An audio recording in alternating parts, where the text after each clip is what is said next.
सप्तदशाधिकरणम आरचेति।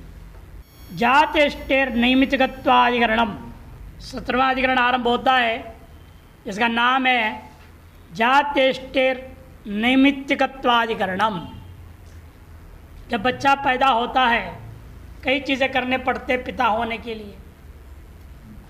जात कर्म संस्कार होता है, उसके बाद जब शुद्धि हो जाएगी तब एक और याग होता है, उसके लिए करना पड़ता है।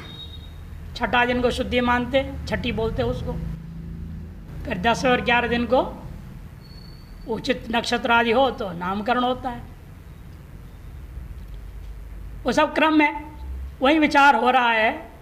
जात कर्म और जो इष्टि जो बताया गया विशेष हो, वैश्वानंद द्वादश पालन निर्वपेत पुत्रे जातः बोला है। पुत्र का पैदा होते ही 12 कपाल वाला वैश्वानर देवता का याग करना चाहिए। अब इस पर विचार करना है कि याग करने में पता लग जाए या पहले जात कर्म उसका संस्कार करें। और यदि याग में लग जाता है 2-4 घंटे लगेंगे, फिर पुरड़ास बनाना पड़ेगा। उसके लिए दूध चाहिए, दही चाहिए, वसा बल्कि 4 घंटे एक दिन बाद ही होगा वो तो अगला दिन करना पड़ेगा।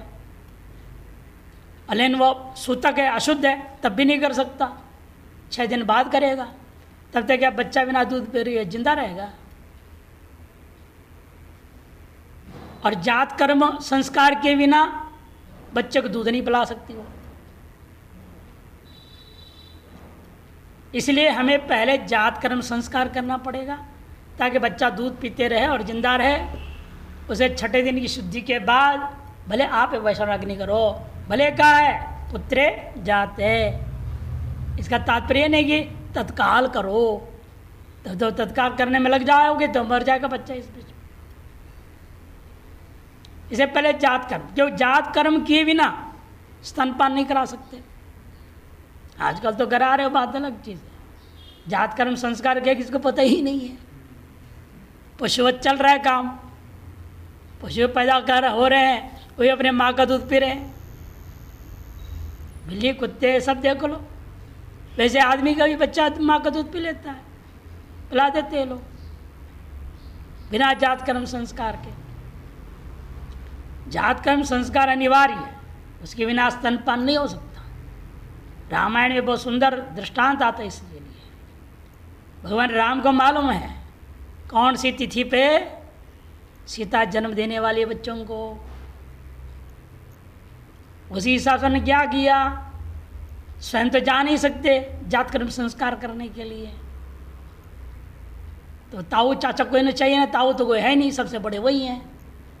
ये बच्चों होने वाले बच्चों के चाचा शत्रुघ्न को भेजा।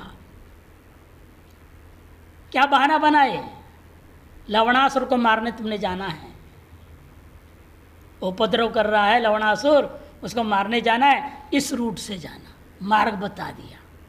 रात्रि तुम्हें रुकना पड़ेगा वाल्मीकि जी का आश्रम में, ये भी कह दिया। और उसे मालूम नहीं सीता जी वहां पर है, उसके बच्चे होने वाले हैं।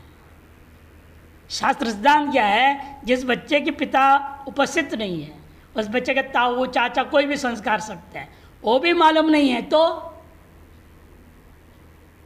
जो ग्राम प्रधान होते हैं, मुखिया होता है, राजा होता है, वो कर सकता है।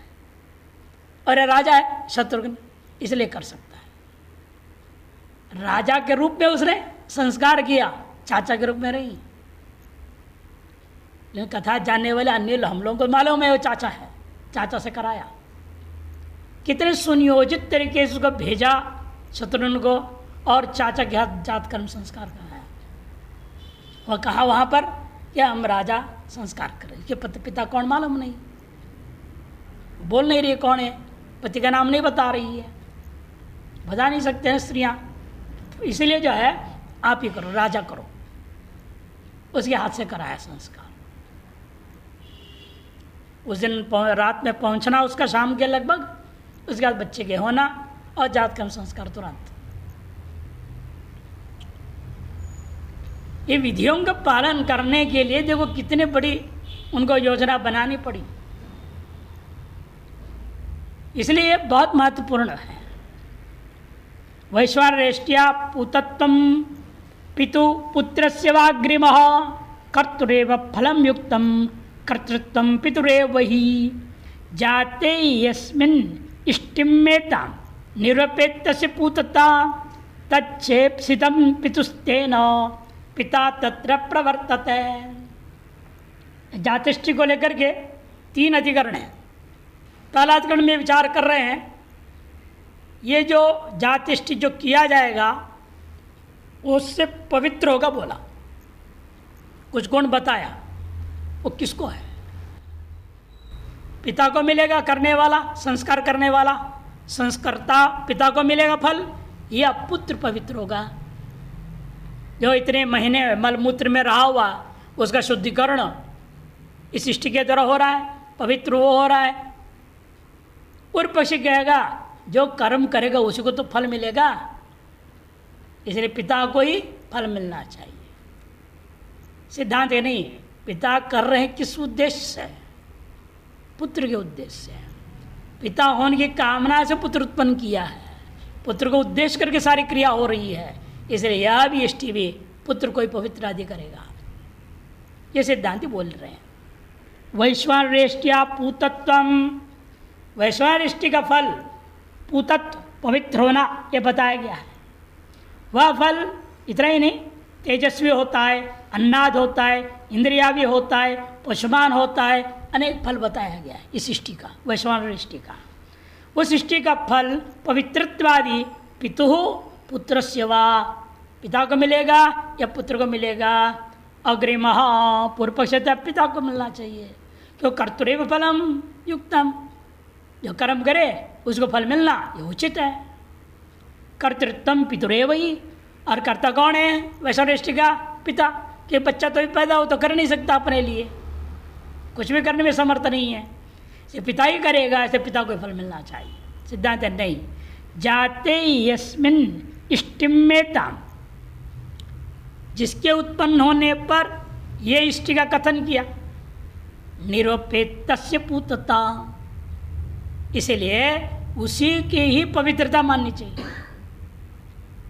एताम इष्टिम निरुपेत, जिसके उत्पन्न होने पर, यस्मिन जाते एताम इष्टिम निरुपेत, इस निर्वाप करने का आ गया, तस्यैव पूतता, उसको उद्देश्य करके होने के नाते उसकी मैंने पुत्र की पवित्रता मानना पड़ेगा।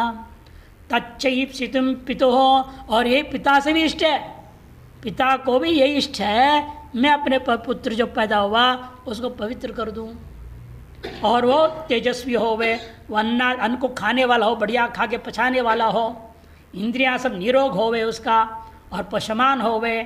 ये कौन चाह रहा है? पिता अपने लिए थोड़ी चाह रहा है मेरा पुत्र ऐसा हो, ये चाहे। तच्च ईप्सितम पितुस्तेन, इसलिए पिता तत्र प्रवर्तते, पिता इसलिए प्रवृत्त हो रहा है मेरे पुत्र ऐसा होवे, जब पुत्र में फल जाएगा पवित्रत्वादि। कामिष्टि कांडे, कामिष्टि कांड में पठित है, वैश्वानद्वाच कपालम निरूपेत पुत्रे जाते इति। 12 कपालों में पकाए गए पुरडाश के द्वारा विश्वानर देवता याग का संपादन करना चाहिए, जैसे पुत्र उत्पन्न होता है। तो यदि प्रकृत्य श्रूयते यस्मिन् जातः एताम इष्टिम निरुपति स पूत एव तेजस्वी अन्नाद इंद्रियावि पशुमान भवति इति। जो उत्पन्न हो गया है यस्मिन् जाते, जिसके उत्पन्न होने पर ये इष्टि को किया जाता है, एताम इष्टि निरूपति स, जिसके उत्पन्न हुआ है, स मंत्र स्वयं कह रहा है ऐसे पुत्र को ही मिलना है। सब पूत एवं, वह पवित्र हो ही जाएगा, तेजस्वी होगा, अन्नाद हो जाएगा, इंद्रिया भी होगा, पशुमान हो जाएगा। पितो प्रबुद्धस्य कर्तृत्वम, पूर्व पक्षी कहता है पितो प्रबुद्धस्य, पिता प्रबुद्ध है और वही प्रवृत्त हुआ है, अतएव कर्तृत्व उसी में रहेगा। न तो मुग्धस्य पुत्रस्य, पुत्र जब पैदा हुआ मुग्ध है, महामूढ़ है, कुछ भी उसके सामर्थ्य नहीं है, ज्ञान भी नहीं, कुछ भी नहीं, वो कैसे करेगा इष्टि को? ततो अनुष्ठान फलयोर, अनुष्ठान और फल, यदि आपका अनुष्ठान करेगा बाप और फल मिलेगा बेटे को तो वेदीकरण हो जाएगा। ये तो अनिष्ट है। ततो अनुष्ठान फलयोर वैदिकण्य परिहाराय, वैदिकण्य परिहार करने के लिए पितुरेव पुतत्वादि फलम इति, पिता को ही पुतत्वादि फल मिलेगा। इति चेत मैवम, ऐसा मत कहो, क्योंकि मंत्र में क्या बोला, यस्मिन् जाते निर्वपति स पुत्र इति वाक्येन फलस्य पुत्र संबंध अवगमात, फल जो है पुत्र से संबद्ध है ऐसा निश्चय होता है। न चात निष्फलस्य पितुर प्रवृत्ति, फिर कहो फल क्यों, पता क्यों प्रवृत्त हो गए, पिता को तो फल तो मिलेगा ही नहीं। निष्फलस्य पितुर अप्रवृत्तिर इतना वाच्यम, पुत्रनिष्ठ पूतत्वादेर ईप्सितत्वेन, पुत्रनिष्ठ पूतत्वादि पिता के द्वारा ईप्सित इष्ट पदार्थ है। अतएव स्वफल बुद्धिया प्रवृत्ति संभवात, जैसे अपने को ही फल मिल रहा हो ऐसे बुद्धि से वो प्रवृत्त हो जाएगा। कि कोई भी पिता हो अपने पुत्र की स्वास्थ्य आदि चाहता ही है, अतः उसको उसके चाहने से क्या है, वो चाहता है मैं ही स्वस्थ हो रहा हूँ, कि वो बीमार पड़े तो अपना बीमार समझता है। तादात्म्य ध्यान से उसको पुत्र आदि में मोह है, मोहवशात जो है जो पुत्री को प्राप्त होने वाले फलों को अपना ही फल मान करके उसके लिए पूरा मेहनत करता है। नहीं तो माँ बाप मेहनत ही ना करे, बच्चे के पीछे मेहनत ना करे, बच्चा फेल हो जाएगा। घर में डंडा बेगे माँ बैठती है, कभी बाप बैठता है, पढ़ो पढ़ो, क्यों कर रहे हैं, बच्चा पास हो जाए, अच्छे अंक ले ले, वो उत्तीर्ण हो गए, यह अभिलाषा रहती है ना। खुद को थोड़ी परीक्षा देना है उन्होंने, खुद तो कुछ करना है नहीं, लेकिन उसके पीछे पड़े हैं, प्रवृत्त हो रहे हैं, उनकी प्रवृत्ति केवल पुत्र हित में है। तो यहाँ पर भी पुत्र हित में इनकी पिता की प्रवृत्ति हमेशा रहती है, और जब पिता करेगा पुत्र के लिए ही करेगा। पुत्रनिष्ठ पुतत्वादेर ईप्सितत्वेन स्वफल बुद्धिया प्रवृत्ति संभवात, तस्मात् पुत्रस्यैव पुतत्वादि फलम, इसे पुत्र को ही पुतत्वादि फल प्राप्त होगा। पुतत्व ने पवित्र होना, शुद्ध हो जाना। 9 महीना मलमूत्र में रहा, इस सृष्टि के माध्यम को पूर्णतः पवित्र कर दिया जाता है। अष्टादशाधिकरण मार्जति, 18वां अधिकरण आरंभ कर रहे हैं। जातिष्ठेर जात कर्म आनंतर्यादि, वही अब आया क्रम। जातिष्ठि जो है जात कर्म के आनंतर्य अधिकरणम, 18वें अधिकरण का नाम है जातिष्ठेर जात कर्म आनंतर्य। जात कर्म संस्कार करो पहले, बाद में जब पिता पवित्र होगा आगे भी कहेंगे भी कब करेगा, जात कर्म के अनंतर तुरंत करे नहीं। अभी अपवित्र सूतक लग गया उसके पुत्र पैदा होने से, कर नहीं सकता। ये अगले अधिकरण में निर्णय देंगे। जन्मानंतरम में वेष्टिर जात कर्मणि वा कृते निमित्तानंतरं कार्यम नैमित्तिकमतो अग्रिमः जात कर्मणि निर्वृत्ते स्तन प्राशन दर्शनात् प्रागे वेष्टौ कुमारस्य विपत्तेर ऊर्ध्वमस्तु सा। ये जन्मान के अनंतर ही इष्ट करना चाहिए, या पहले जात कर्म संस्कार कर लिया जाए, कालांतर में जाकर के 2, 4, 6 दिन बाद में हम वैश्वानिष्टि कर लेंगे, जात कर्म इष्टि। वाह, पूर्व पक्षे कृते निमित्तानंतरम कार्य, निमित्त के अनंतर ही तत्काल कार्य होना चाहिए। निमित्त क्या है, पुत्र का जन्म, से तदनंतर ही वैश्वानिष्टि हो जाना चाहिए। ये विकल्प था, इष्टि जो है जन्म के अनंतर हो या जात कर्म के करने के अनंतर हो। पूर्व जन्म के अनंतर हो कि वही निमित्त है, क्योंकि मंत्र में का विधि में का पुत्रे जाते कहा है, इसे नैमित्तिकम अतो अग्रिमः, इसलिए प्रथम पक्ष लूंगा, निमित्त के अनंतर ही नैमित्तिक कार्य किया जाता है, प्रथम पक्ष लो। सिद्धांत नहीं, जात कर्म निवृत्ते, जात कर्म के करने के अनंतर ही स्तनपान प्राशन दर्शनात्, स्तनपान कराने का, प्राशन कराने में पान पिलाने का विधि देखा गया है। बिना जात कर्म किए स्तनपान नहीं करा सकते, अतएव जो है पहले हमें जात कर्म करना जरूरी है। इष्टि होने तक इंतजार नहीं कर सकते हम, क्यों, प्रागे विष्टो कुमार से उत्पत्ति है, यदि तुम्हारी इष्टि पूरा हो तब तक इंतज़ार करते रहेगा, 1-1.5 दिन, तब तक बच्चा तो स्वर्गवासी हो जाएगा, विपत्ति आ जाएगी उसको। इसीलिए ऊर्ध्वम मस्तु सा, इसलिए जात कर्म के ऊर्ध्व मने अनंतर, पहले जात कर्म कर लो, उसके बाद में वैश्वानिष्टि करते रहना। उस पर विचार हो जाए, ठीक है जात कर्म कर दिया, बच्चे को स्तनपान करा शुरू कर दिए, फिर इधर आकर के इष्टि आरंभ कर दे, कहते वो भी नहीं हो सकता, वो अगला अधिकरण में निर्णय देंगे। पुत्र जन्म न वैश्वानिष्टि निमित्तता, पुत्र का जन्म ही जो है वैश्वानिष्टि का निमित्त है। अतः नैमित्तिक कालादि काल विलंब अयोगात, नैमित्तिक कर्म करने में काल आदि का विलंब करना उचित नहीं है। जैसे जन्म अनंतर में इष्टिर, जन्म क्या वित्त उत्तर काल में ही आपको वैश्वानिष्टि करना चाहिए। यदि चेत मैवाम स्तन प्राशनम तावत जात कर्म अनंतरम विहितम, देखो स्तन प्राशन जो है तावत जात कर्म के अनंतर करने के लिए विधान किया। यदि जात कर्म प्रागेव वैश्वानिष्टि निरूप्यता, यदि जात कर्म संस्कार करने से पहले यदि पिता वैश्वानिष्टि कर्म करने में लग जाएगा, तदा स्तन प्राशनस्य अत्यंत विलंबात्, स्तन प्राशन में विलंब हो जाएगा, तब पुत्रो विपत्तित, पुत्र की तो प्राण संकट हो जाएगा, विपत्ति आ जाएगी, माने खत्म हो जाएगा वो। 1.5 दिन तक थोड़ा बच्चा रह सकता है बिना माँ का दूध पिए। आजकल डॉक्टर लोग क्या कर देते, बच्चे को बेहोश कर देते हैं, माँ का दूध पी नहीं पाया, माँ को जबरदस्ती मशीन से निकालते हैं, निगाह से पिलाते हैं, करना पड़ता है बिना, जब माँ का दूध ही नहीं निकलता कईयों की, तो अब क्या करे बच्चे को, किसी न किसी का दूध तो पिलाना पड़ेगा। 2-2 बूंद 4-4 बूंद रखो बकरी का दूध धीरे धीरे, लेकिन वो भी प्राशन जब होगा ना, जब जात कर्म संस्कार हो।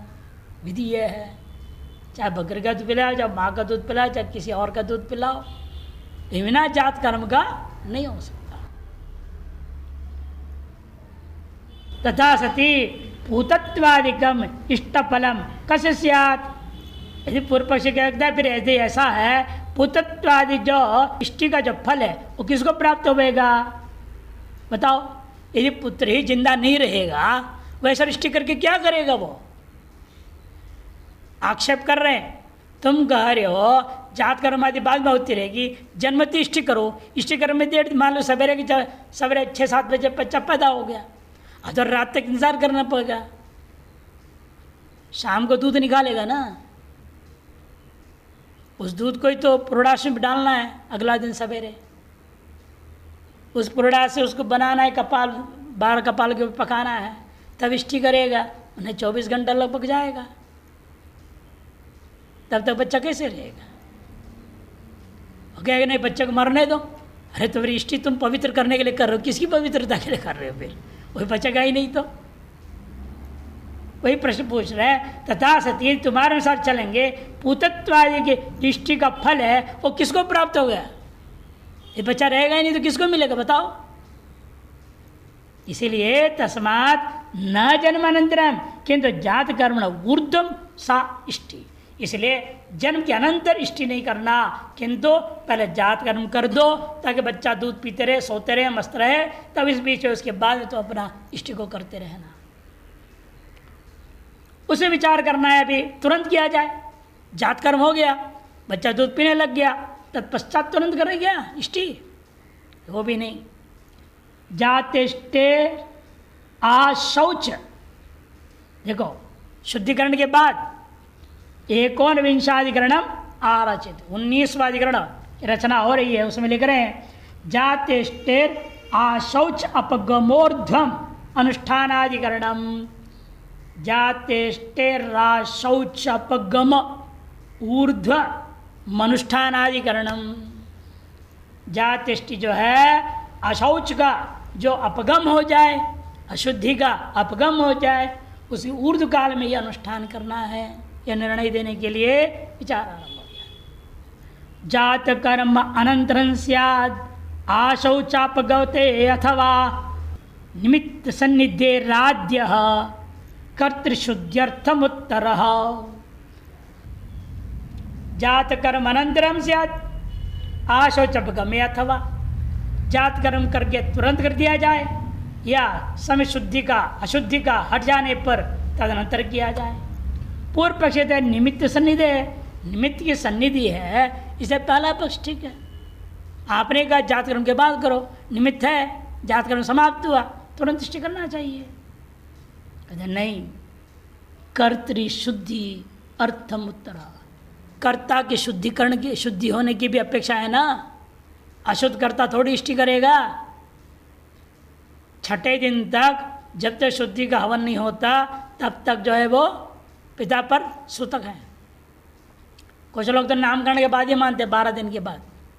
10 दिन तक पूरा सूतक है, 10वें दिन ही करने को, 10वें आहनि नाम करणम कुर्यात विधान है, उसके अनुसार विधि के अनुसार 10वें दिन करेगा तब शुद्धि होगी, अथवा 11 दिन करेगा तो उसके अनंतर ही वैश्वर्ण इष्टि कर सकता है।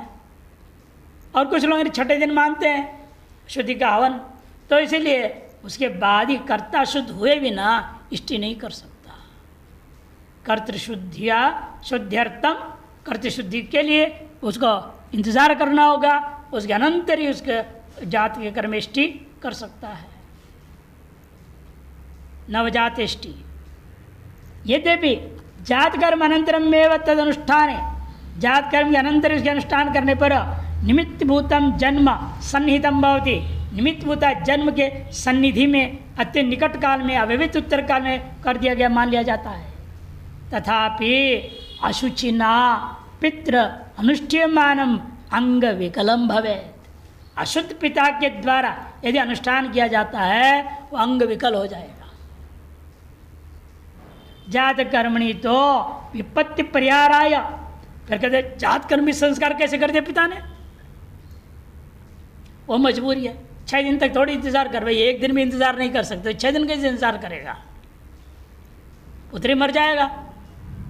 इसलिए विपत्ति का परिहार करने के लिए जात कर्म के बारे में तात्कालिक शुद्धि शास्त्र ने वो दर्शिता, तात्कालिक शुद्धि कर लेनी पड़ती है और फटाफट जात कर्म करेगा, उसके बाद दोबारा अपने आप को अशुद्धि में मानेगा। तात्कालिक की जो शुद्धि है शास्त्र के द्वारा भी दर्शा दिया है, उतने मात्र करके जात कर्म संस्कार करेगा, संस्कार करने के बाद पुनः अपने आप को अशुद्धि में मानेगा। तो इसलिए मुख्य सन्निधि अवश्य बाह्यत्वात्, मुख्य जो सन्निधि प्राप्त था वो बाहित हो गया। शुद्धि लक्षण अंग वैकल्यम वारित, जब शुद्धि लक्षण अंग की विकलता हो जाएगी, यदि अशुद्धि में करेगा तो क्या होगा, शुद्ध रूपी अंग नहीं रह जाएगा। ये शुद्धि लक्षण अंग वैकल्यम वारयितुम, वारण करने के लिए आशौचात् ऊर्ध्वम इष्टिम कुर्यात्, शौच मैंने शुद्धि के बाद ही ऊर्ध्व काल में ही उसको वैश्वानर इष्टि करनी चाहिए, ये सिद्ध हुआ। अब अंतिम अधिकरण आता है। इन 3 अधिकरण से पहले जो विचार हुआ था उसी को उपसंहार करने के लिए विचार किया जा रहा है। 20वें अधिकरण है विंशाधिकरण आरचयति बृहस्पति सवादीनाम स्वकाल अनुष्ठेताधिकरणम, बृहस्पति सवादीनाम स्वकाल अनुष्ठेताधिकरणम। जैसे यहाँ विचार हुआ जात कर्म करने के बाद ही वैश्वरिष्टि करो, नहीं वो इंतजार करो, शुद्धि के बाद करेगा, ये कहा। इस वहाँ पर विचार होता है, पहले आपने पढ़ा है वाजपेयन इष्टवा बृहस्पति सवेन याजयेत, वहाँ विचार करो वाजपेयक हो गया आज, तुरंत ही उसके बाद शुरू कर दें हम बृहस्पति सब। अग्नि चित्वा सौत्रामण्य जेता, अग्नि चयन हुआ उसके बाद तुरंत सौत्रामण्य किया जाए, या जैसे पूर्वाधिकरण ने निर्णय दिया देर से, उसका अपना समय है, जिस समय जो करना होगा उस समय वो कीजिए, चाहे 4 महीना रुकना पड़े बाद में करो। इस सिद्धांत कह के बाद में करेंगे, भले पूर्वोत्तर काल के विधायक हैं, ये करने के बाद वो करो, इन्हें करने के बाद वो करने के लिए उसका समय आना चाहिए, तभी उसके समय उसको करूँगा, यानी कि अभी उत्तर क्षण में करना शुरू कर दूँ, ये नहीं हो सकता। पूर्व पक्षी कहता है पूर्वोत्तर काल त्वा प्रत्यय तुरंत करो। स्नात्वा गच्छति, स्नान करके चल रहा है, ये थोड़ी कहेंगे स्नान करके 6 घंटा वहीं सो के बाद में चल रहा अर्थ करोगे क्या? ये चलने का मुहूर्त निकालेगा कब मैं चलूँ? अब गंगा जी स्नान हो गया, अब जाने का मुहूर्त है या नहीं? मुहूर्त देखेगा, मुहूर्त आएगा इंतजार करके तब चलेगा क्या? एक त्वा प्रत्यय है, अव्यवहित करेगा वो, तुरंत चल पड़ेगा। वैसे यहाँ तुरंत करो पूर्व पक्षी कहेगा, सिद्धांत नहीं नहीं स्वकाल तक इंतजार करो। देखिए अग्निचित्वा अजय सौत्रा मन्यत्यंगिष्टिरीदृशी अंग काले स्वकाले वा स्यादाद्यो अन्यांगवन्मतः निर्वृत्ते चयनादौ तु कर्मांतर विधानतः स्वकाले चोदक प्राप्ते तदनुष्ठानमास्थितम्। अग्निचित्वा सौत्रामण्या यजेत, ये विधि था। वाजपेय निष्ठा बृहस्पतिसवेन यजेत, ये विधिया थी। वह निर्णय लिया आपने, अग्निचयन का अंग है सौत्रामणि, वाजपेय का अंग है बृहस्पति सव, ये निर्णय हो गया। अब अंग यदि है, पूर्व पक्षी कहता है अंगी के साथ उसको कर दो। अंगे के साथ कर भी नहीं सकते हो तो चलो अंगी के बाद करो, तदनंतर तुरंत। कहते दोनों ही नहीं हो सकता, ये तो उसका अपना जिस समय जो करने की होगा विहित है उसी काल में होगा। विकल्प उठा रहा है, देखो अंगी काले स्वकाले वा, ये अंग जिसके हैं वो अंगी के अनुष्ठान काल में इनका भी अनुष्ठान हो, या इनके अपने अपने जो विहित काल है उन ऋतुवादियों में विशेष में वहाँ हो। आद्य अन्यांगवन्मतः, अंगी काल में इन अंगों का भी अनुष्ठान हो, जैसा अन्य अंगों को करते हो, अंगी के अन्य अंगों को जिस प्रकार से अनुष्ठाता है ये भी उसका अंग आपने कहा है, इसको भी उसके साथ कर देनी चाहिए। सिद्धांत है नहीं, निर्वृत्ते चेनादो तु कर्मांतर विधानतः, त्वा प्रति अनुसार उस अंगी के साथ अंग को नहीं कर सकते, इसलिए वो अंगी के कार्य करने के बाद कर्मांतर रूपेण विधान किया गया, इसलिए अलग कर्म है ये, उसके अनंतर किया जाएगा। अनंतर में भी अव्यवहित पूर्व उत्तर काल में नहीं, स्वकाले चोदक प्राप्त है, क्योंकि इनके अनुष्ठान करने के लिए अंगों की प्राप्ति में जरूरत है ना, वह अतिदेश से प्राप्त होना है, इसलिए उसके अपने अपने काल में वो याग होगा। तद अनुष्ठानम मासितम, उनके अनुष्ठान का निश्चय किया गया है। देखिए अग्निम चित्वा सौत्रामण्य यजेत, वाजपेय निष्ठा बृहस्पति सवेन यजेत, ये विधिया थी।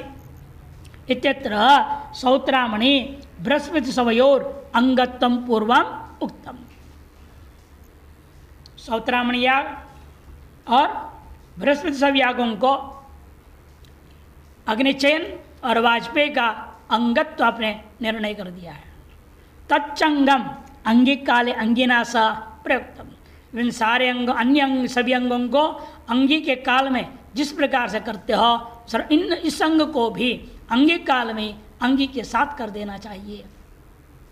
इतरेशाम अंगानाम यथा प्रयुज्यमानत्वात्, जैसे अन्य अंगों का प्रयोग किया जाता है उस इन अंगों को भी कर दो। इति चेत मैवाम त्वा प्रत्ययेन पूर्व कालवाचिना सांगे चयनादो निर्वृत्ते सती, त्वा प्रत्यय के द्वारा यह बोध करा दिया पूर्व कालवाचक क्रिया, माने अंगी जो था वो पूर्वकालीन है और एक अलग अंग है जो उत्तर काल में करना है, इसलिए त्वा प्रत्यय हो जाए। समकाल करना होता अन्य अंगों के साथ उसको पाठ कर देते, अन्य अंगों के साथ पाठ नहीं किया, अलग से इस अंग विशेष का पाठ किया गया है, इसे उन अंगों के साथ इस अंग का अनुष्ठान नहीं हो सकता। इसे मैवाम सिद्धांत कहता है त्वा प्रत्यय के द्वारा पूर्व कालवाची है वो, उसके स्पष्ट है सांगे चयनादो निवृत्ते, अंगों के सहित चयन निवृत्त हो गया, अंगों के सहित वाजपेय निवृत्त हो गया। तत्पश्चात कर्मांतरत्वेन सौत्रामण्यादिर्वी तत्वात्, उसके बाद में ही कर्मांतर अंग रूपेण सौत्रामणि और आपके जो है बृहस्पति सब का विधान किया गया है। यदि अंगिना सा एक प्रयोग स्यात्, यदा मान लिया जाए अंगी के साथ उसका एक प्रयोग करना होता तदा त्वा प्रत्यय प्रापित पूर्वोत्तर काल विभागो बाध्यता, त्वा प्रत्यय के द्वारा प्राप्त जो पूर्वोत्तर काल का विभाग है वह बाधित हो जाएगा। इस समकाल कर रहे हैं, पूर्वोत्तर काल कहाँ रह गया, बाधित हो जाएगा वो। और श्रुत्यर्थ का बात करना ठीक नहीं, त्वा प्रत्यार्थ का नहीं। अंगिना सह प्रयोक्तव्यानाम उखा संभरणादीनाम चयन निवृत्ते पश्चात विधानम श्रुतम। अंगी के साथ प्रयोक्तव्य जो उखा संभरणादि है और चयन के निवृत्त होने पर के पश्चात विधान करना सुना भी नहीं गया, विद्या नहीं है वहाँ पर। कह दिया सौतरमणि याग कर दो, वाजपेयी याग के बाद बृहस्पति सौ कर दो, इन कैसे करेंगे, किन अंग, उनके अंग क्या होगा, आपको अतिदेश देखना पड़ेगा। सौतरमणि क्या है, इष्टि है, इसे उसकी इष्टि का प्रकरण में जाना पड़ेगा। वही समझा रहे चयन निवृत्ते पश्चात विधान श्रुतम तथा पृथक प्रयोगे अवश्यम भावनी सती स्व स्व चोदक प्राप्त काले। देखो जब निश्चय हुआ पृथक प्रयोग करना अवश्यम भावी है तो वे अपने अपने अतिदेश से ज्ञापित जो काल है तद अनुष्ठान युक्तम। और कौन सा काल है वो, अब बताइए, सुनो। सौतरामण्य इष्टि प्रकृतत्वात् पर्व काल चोदक प्राप्त। सौतरामणि आज्ञा है, इष्टि प्रकृति का है। अतएव इष्टि कौन सी है, दशमास इष्टि। अतएव भले आप जिस किसी भी दिन भी अग्नि चयन कर लिए हो, लेकिन ये जो सौतरामणि इष्टि है वो किस दिन करूँगा, पर्व काल में, पूर्णिमा या अमावस्या दिन ही करूँगा, क्योंकि इष्टि प्रकृति होने के नाते। चयन सह एक प्रयोग हेतु, चयन काल के चयन के साथ साथ इनका प्रयोग होता तो पर्वणि उकासमरणादि विधानाद अन्यस्मिन दिने सौतरामणि प्रसज्जेत। समस्या होगी चयन के साथ इनका अनुष्ठान कर देते, फिर तो उकासमरण आदि जो विधान है वो कौन से दिन में करने के लिए विधान किया, पर्व के दिन में, पूर्णिमा या अमावस्या के दिन में करने के लिए कहा। और यदि हम पहले सौतरामणि करने लगूं फिर बिना उकासमरण आदि किए ही सौतरामणि कैसे करूँगा। काल के व्यवधान जिन्हें सौतरामणि प्रसज्यते प्रसक्ति हो जाएगी, अन्यस्मिन जिसमें विहितता उसे भिन्न काल में करना ये दोष हो जाएगा। तथा इसी प्रकार से बृहस्पति सवस्य ज्योतिष्टम विकृतित्वात्, ज्योतिष्टम का विकृति है, वसंत काल चोदक प्राप्त, उसे करने का विधि कौन होगा, वसंत ऋतु, उसमें करना होगा। वाजपेय ने सब प्रयोग है और वाजपेयी के साथ प्रयोग करोगे गड़बड़ होगा, कि वाजपेय कब किया जाता है, शरद ऋतु में, और ये बृहस्पति सब करना है आपने वसंत ऋतु में, बीच में हेमंत ऋतु बैठा हुआ है या वेद परम कर ही नहीं सकते, इसे उसी काल में उसको करो। बृहस्पति सवस्य ज्योतिष्टोम विकृतित्वात् वसंत काल चोदक प्राप्त। और वाजपेयी ने सह प्रयोग ऐक्य, और वाजपेयी के साथ एक प्रयोग साथ प्रयोग करने लगोगे तो शरदी वाजपेयी से विहितत्वात्, शरद ऋतु में वाजपेयी के विहित होने से बृहस्पति सौ भी शरद से प्रसज्यता, बृहस्पति सब को भी शरद ऋतु में करने की प्रसक्ति हो जाएगी, तब तो फिर भंग हो गया काल। तस्मात् अतिदिष्टे पर्वणि वसंते च तदनुष्ठान, इसलिए अतिदेश के आधार पर सौतरामणि को पर्व काल में और आपके बृहस्पति सौ को वसंत काल में ही किया जाएगा। नन्नु सर्वत्र अंगापूर्व प्रधानापूर्वम जनहितव्यम, सर्वत्र हमेशा नियम होता है अंगों के सहित ही प्रधानापूर्व पैदा होगा। अब जो अग्नि चयन का जो प्रधानापूर्व है वो पूरा तब होगा ना जब सौतरामणि करोगे, वो भी एक अंग है इसका। सौतरामणि किए बिना अग्नि चयन का प्रधानापूर्व उत्पन्न नहीं हो सकता, एक अंग अभी बाकी है, और आप कर रहे 10 दिन 15 दिन बाद कब करेंगे। एवं मैं वाजपेयी याग किया, सर्वांग के साथ उसका कर दिए, लेकिन ये जो बृहस्पति सव नाम का जो अंग आपने तय किया वो तो कर रहे अब 2 महीने के बाद में, वसंत ऋतु में करना है, शरद ऋतु में है, वो अंग के बिना इसका प्रधानापूर्व कैसे सिद्ध होगा। क्या नहीं मानेंगे तब तक प्रधानापूर्व इंतजार करेगा। पूर्व पक्षी इसलिए पूछ रहे नो, सर्वत्र नियम है अंगापूर्वों के द्वारा प्रधानापूर्व की स्थिति उत्पन्न होती है, यह तो पूर्वकालीन सांग प्रदानुष्ठान फलापूर्वस्य निष्पन्नत्वात्, और पूर्वकालीन जो अग्निचयनों चाहे वाजपेयी उनके सारे अंगों के साथ आपने अनुष्ठान कर दिया है, वो तो फलापूर्व पैदा कर देंगे। उत्तरकालीनम अंगम, जो कालांतर में आप जो कर रहे अंग, वो अंग का फल क्या होगा? निरर्थकम, व्यर्थ हो जाएगा अंग करना। चेन्ना तस्यैव पूर्वस्य अनेन अंगेन प्राबल्य दशाया कल्पनीयत्वात्। जैसे आपने देखा 10 पूर्णमासी याग किया है, 10 दिन 3 याग किया, पूर्णिमा के दिन 3 याग किया, 14 दिन बाद हो रहा है ना, फिर दोनों मिलके प्रधानापूर्व बनते हैं। इसी प्रकार से ये अग्निचयन में अपना प्रधानापूर्व पैदा कर भी लिया, वाजपेयी ने प्रधानापूर्व पैदा कर दिया, वह प्रधानापूर्व का पुष्टि और बल तब बढ़ेगा जब जो अतिरिक्त अंग जो वर्णन किया उसके अनुष्ठान हो जाए। अब यदि कोई शंका करे हमने वाजपेयी याग कर दिया शरद ऋतु में, अब उसके वसंत ऋतु में मुझे करना है बृहस्पति सो, इस बीच में हेमंत ऋतु में मान लो स्वर्गवासी हो गया तो क्या होगा? बीच में मर आ गया, बृहस्पति सो तो किया ही नहीं, क्या ये वाजपेयी फल नहीं देगा? देगा वो फल। इसलिए शब्द क्या किया उन्होंने प्रयोग किया, उसमें बल और बढ़ाता है। प्राबल्य दशाया, यदि अंग हुआ, यदि आपने बृहस्पति से याग कर दिए तो उसे क्या होगा? ये जो प्रधानापूर्व पैदा हुआ था वाजपेयी का, उस याग में वह पूर्व जुड़ करके और बल बढ़ा देगा, पुण्य स्वरूप बढ़ेगा उसका। यदि नहीं हो पाया वो बीच मर आ गया तो ये प्रधान अपना फल अवश्य दे देगा, नहीं देगा ऐसी बात नहीं है।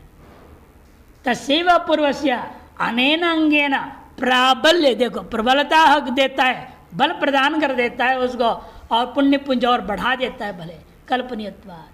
तस्मात् न अंगिन काले अनुष्ठानम, अंगी के काल में इस अतिरिक्त जो अंग विधान किया उसका अनुष्ठान नहीं होगा, किंतु स्वकाले उनका अपना अपना जो काल था, सौत्रामणि का पर्व काल निश्चय हुआ और बृहस्पति सव का वसंत काल निश्चय हुआ, अपने अपने काल में ये अनुष्ठान होंगे। इति स्थितम, इस प्रकार से माधवीय जीवन न्यायमाला विस्तार में चतुर्थ अध्याय से तृतीय पाद समाप्त, चौथे अध्याय का तृतीय पाद समाप्त हो जाता है। चतुर्थ अध्याय से चतुर्थ पाद से प्रथमाधिकरण मारचेती, चौथे अध्याय के चौथे पाद का पहला अधिकरण आरंभ होता है। विदेवनादिनाम राशियांगत्वादिकरणाम, विदेवनादि राशियांगत्वादिकरण, राशि याग में ये आया आपका तर्कसंग्रह में विचार हल्का सा आया था, टीका विस्तार आया था उसका। ये विदेवनादि, विदेवन माने क्या है? उपासक पेंगे खेलना, शतरंज, वो जो खेल खेल रहे हैं और कथा सुनाना, शुनश्यप की कहानी, ये किसके अंग है? प्रकरण प्रमाण के आधार पर हमें माने ये राजस्वी का अंग है, सिद्धांत यही कहेगा, और पूर्व पक्षी कहेगा नहीं नहीं, ये जिसके सन्निधि में पाठ किए गए हैं उसी का अंग मानना चाहिए। क्यों? राजस्वी याग तो बड़ा याग है, उसके अंदर अनेकों याग, अनेकों इष्टियाँ, अनेकों पशु याग भी है, सारे प्रकार के याग होते हैं उसमें राजस्वी याग में। राजस्वी और अश्वमेध सबसे बड़े बड़े याग हैं, उन्हें सब प्रकार के याग उसके अंतर्गत हो जाता है, अंग है। ऐसे विचार करना है, जिस अंगभूत है राजस्वी का अंगभूत याग के निकट में पठित हैं सन्निधि में, उन्हीं का इसको अंग माना जाए या पूरे राजस्वी का अंग माना जाए? सिद्धांत राजस्वी का अंग सिद्ध करेगा। देखिए, राजसूय अनुमत्यादि देवनादि के उभे मुख्य उतैक मुख्यत्वम स्यादाद्य प्रक्रियैक्यतः यागानां राजसूयत्वाद् अंगित्वं बलवत्वतः देवनाद्य अफलम यत्तद् अंगम फलवतो यजेः। राजसूय में अनुमत्यादि नामक याग है और विदेवनादि रूपी भी है, यानी याग और अयाग उभय रूपा है। कुछ तो ये यागात्मक अनुमत्यादि, और विदेवनाथ याग नहीं है ना, अब तो खेलना है, कहानी सुनना है, ये याग थोड़े हैं, अयागात्मक है। यानी याग ये सारी चीज़ें किसके अंग मानेंगे? ते उभे मुख्य उत एक मुख्यत्वम, वे सब के सब मुख्य माने जाएं या एक को मुख्य मानो, बाकी राशि का अंग हो जाएगा। पूर्व पक्ष आद्य प्रक्रियतः, आद्य पक्ष ले लो, ये प्रकरण रूपी एक प्रकरणस्थ होने के कारण से, एक प्रकरणस्थ होने के नाते जो है आद्य पक्ष ले जाए, सबको मुख्य बराबर मुख्यता मान लीजिए। सिद्धांत है नहीं, यागानाम राजस्यत्वाद अंगित्वम फलवत्वतः, अंगी है राजस्वीय, सकल यागों का अंगित्वम फल वाला होने से राजस्वीय का मानना पड़ेगा। और विदेवनादि क्या है? अफल वाले वाक्य।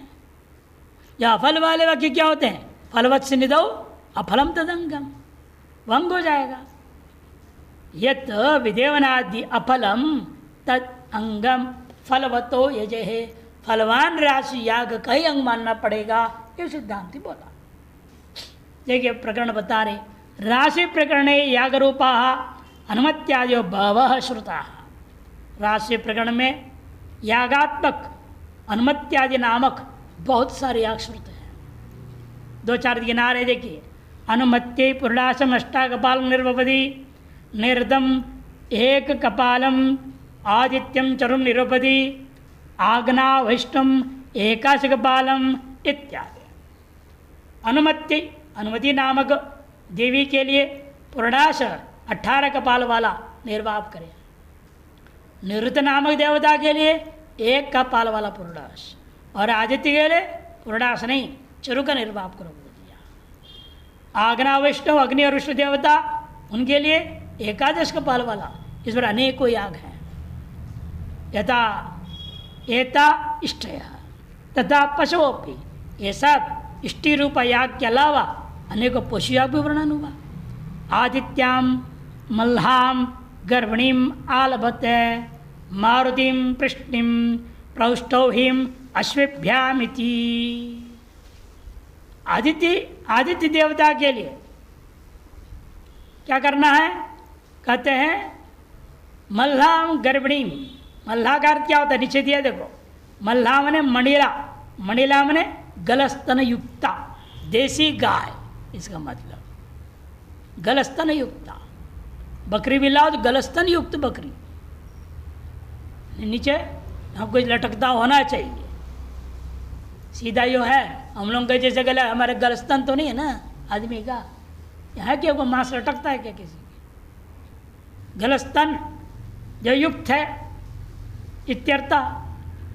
ऐसी गर्भिणी पशु को लाना है।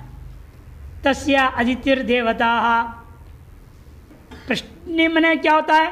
अल्पतुन, छोटे कद का, लंबा चौड़ा नहीं, छोटे कद का। तस्या मरुदो देवता यावता वयसा वर्षत्रय रूपेण पृष्ठे भावं वोढुं शक्तिर्भवति तावत् वयस्का पृष्ठो ही। पृष्ठो ही उस बैल को कहा जाएगा जितने आयु न्यूनतम 3 वर्ष में वह अपने पीठ पर बोझ ढोने को समर्थ हो जाता है। ऐसे बोझ ढोने के सामर्थ्य वाला नर पशु या मादा पशु भी क्यों ना हो, उसको क्या कहेंगे हम? पृष्ठो ही। उसका देवता कौन है? अश्विन देवता। तस्या अश्विनौ देवता। इसके अलावा देखिए, एवं अविशेषणीय दशपेय आदेह सोमयागा श्रुता। अविशेषणीय दशपेय आदि अनेक सोमयाग विधान किया। तथा वल्मीक वपायाम होम इत्यादि दर्वी होम का वर्णन किया श्रुता। यथा एते कितने हो गया? इष्टि, पशु, सोम और दर्वी, 4 प्रकार के एक तरह से चतुर्विधा याग रूपा राशि के अंग रूप में वर्णन किया गया। एवं अयाग रूपा भी द्यूतादि श्रुता। अयाग रूपा द्यूतादि श्रुत है। पृष्ठो हीर्दीव्यति अक्षयर्दीव्यति राजन्यम जनाति शौनशेपम आख्यापयत। पृष्ठो हीर्दीव्यति, या ये प्रश्न भी आया था, जो भार ढोने में समर्थ पशु, उसी को दांव में रख दिया, उसको दांव में रख करके खेल खेलेगा, जो जीतेगा वह पृष्ठभूमि को लेके जाएगा। जो दांव में रख दिया ना, भाइयों को, पत्नी को, सबको रख दिया युधिष्ठिर ने, सब हार गए, सब दुर्योधन की संपत्ति हो गया। भाई लोग भी दुर्योधन का, भाई भी जीत गया ना दुर्योधन, चारों भाई का मालिक वही था। चाहता दुर्योधन क्या कर सकता था, ऐसा मेरे अब चल नौकर मेरा पैर दबा, मेरे जूता पॉलिश कर, उनका हो गया धन संपत्ति, वो तो जीत गया वो। लेकिन उसने ऐसे नहीं किया, छोड़ दिए, जाओ जंगल जाओ। तो इसीलिए ये सब खेल में बड़ी सावधानी रखनी पड़ती है। नहीं अपने पत्नी को रख दी, बच्चों को, हर संपत्ति को बेच डाला, दाव में रख दिया। तो इस तरह दाव रख दिया और गया। पृष्ठोहिर दिव्यति अक्षयर दिव्यति राजन्यम जनाति। अक्षयर दिव्यति, अक्षों से खेलता है बिना कोई चीज़ का, और राजाओं को जीतता है, शौनश्य की कहानी को सुनता है इत्यादि। अब यह विचार किया है, तत्र यागा यथा मुख्य, जैसे सब याग मुख्य है, तथा देवनादि नाम अपनी मुख्यत्व युक्तम, देवनादियों को भी मुख्य मानना चाहिए। प्रकरण पाठ से उभयत्र समानत्व प्राप्ते ब्रूमः। सिद्धांत कल देखेंगे। ओम पूर्णमदः पूर्णमिदं पूर्णात् पूर्णमुदच्यते पूर्णस्य पूर्णमादाय